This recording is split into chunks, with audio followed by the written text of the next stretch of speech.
warahmatullahi wabarakatuh. Selamat pagi teman-teman. Di sini saya akan sedikit memaparkan tentang media pembelajaran yang telah saya buat. Saya telah membuat media pembelajaran yaitu tentang kotak pengetahuan. Oke, kita langsung ke pembahasannya. Yang pertama tentang materi bahasa Indonesia. Di sini bahasa Indonesia kita akan mengenalkan kepada anak-anak atau siswa tentang benda hidup dan benda tidak hidup atau makhluk hidup dan makhluk tidak hidup. Di sini contohnya yang pertama mengenai tentang benda hidup. Apa saja sih contoh benda hidup? Benda hidup itu bisa seperti hewan ataupun manusia. Tapi di sini saya mengambil hewan yaitu kuda. Kemudian saya mendeskripsikannya tentang kuda. Apa itu kuda? Kuda merupakan hewan peliharaan yang memiliki 4 kaki. Nah, seperti contohnya yaitu gambar ini.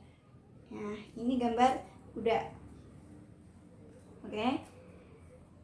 Kemudian kuda dapat berpindah tempat, bergerak, berkembang biak, tumbuh besar, memerlukan makanan dan minuman. Nah, itu merupakan keterangan dari benda hidup. Tidak hanya hewan saja, manusia pun juga seperti itu, memerlukan makan dan minum, dapat berkembang biak, dapat tumbuh besar, dan lain-lain. Oke. Dan mungkin teman-teman yang lain bisa memberikan contoh yang lain tentang benda hidup. Dan kemudian benda yang tidak hidup. Contoh benda yang tidak hidup yaitu saya mengambil tentang permainan, yaitu mainan yang biasanya atau sering digunakan oleh anak-anak, yaitu dadu. Dadu ini merupakan benda tidak hidup karena tidak memerlukan makanan dan minuman, tidak berkembang biak, tidak tumbuh besar, dan tidak dapat bergerak. Nah, karena itu benda atau mainan ini disebut benda tidak hidup. Oke, dari bahasa Indonesia materi yang dibahas yaitu tentang benda hidup dan tidak hidup.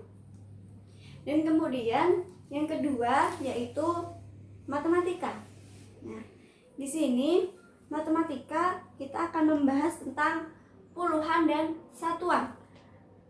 Untuk anak-anak kelas 1 kita dapat memberikan contoh yaitu dengan dadu. Di sini saya sudah memiliki 2 dadu. Yang pertama, dadu ini bertuliskan P, yaitu menunjukkan puluhan. Dan yang kedua yaitu S, menunjukkan satuan. Nah, kita bisa dengan cara melempar dadu yang pertama yaitu puluhan. Kita lempar. Oke, di sini terdapat 6P. Nah, yang menunjukkan berarti ada 6. Kita cari di sini. Nih, 6.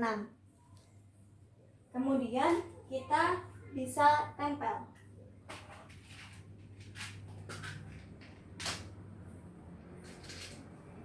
Kita tempel di puluhannya karena tadi yang pertama kita lempar yaitu puluhan. Oke, yang kedua yaitu kita lempar S. Oke, dan di sini S-nya ada 4, berarti menunjukkan 4 buah S. Kemudian kita tempel.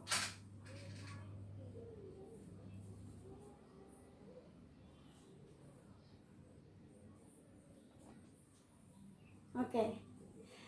Puluhannya 6, yaitu berarti 60 dan satuannya 4, yaitu hanya 4. Ketika puluhan dan satuan dijumlah, 60 ditambah 4 yaitu 60.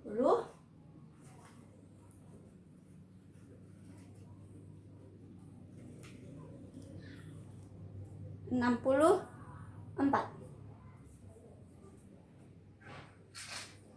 Kita tempel di sini.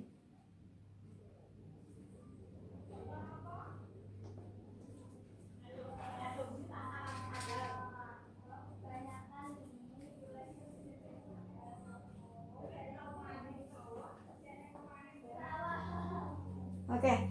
Dan matematika kita bisa mengenalkan puluhan dan satuan menggunakan permainan dadu.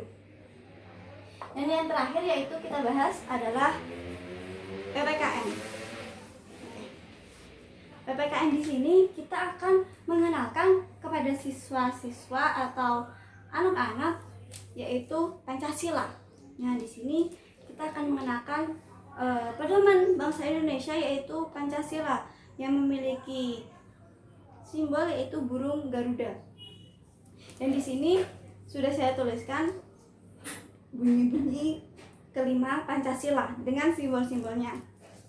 Oke, ini gambar burung Garudanya di sini yang merupakan simbol dan terdapat di dadanya yaitu simbol-simbol Pancasila. Yang pertama yaitu memiliki simbol bintang. Sila pertama yang memiliki simbol bintang dan berbunyi ketuhanan yang Maha Esa. Dan yang kedua memiliki simbol lantai dan yang berbunyi kemanusiaan yang adil dan beradab.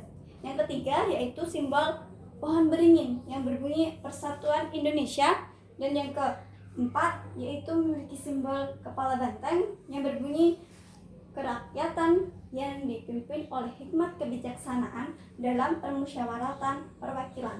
Dan yang terakhir atau yang kelima memiliki simbol padi dan kapas yang berbunyi keadilan sosial bagi seluruh rakyat Indonesia. Di sini kita bisa mengenalkan kepada anak-anak tentang simbol-simbol kelima Pancasila dan bunyi-bunyinya.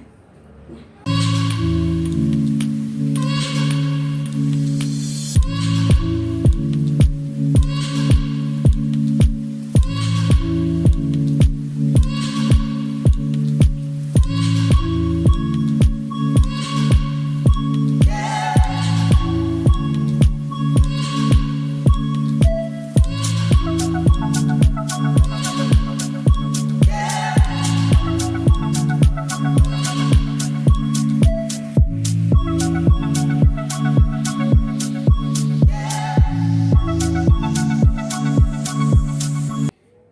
Media pembelajaran yang telah saya buat merupakan media pembelajaran yang digunakan untuk siswa kelas 1.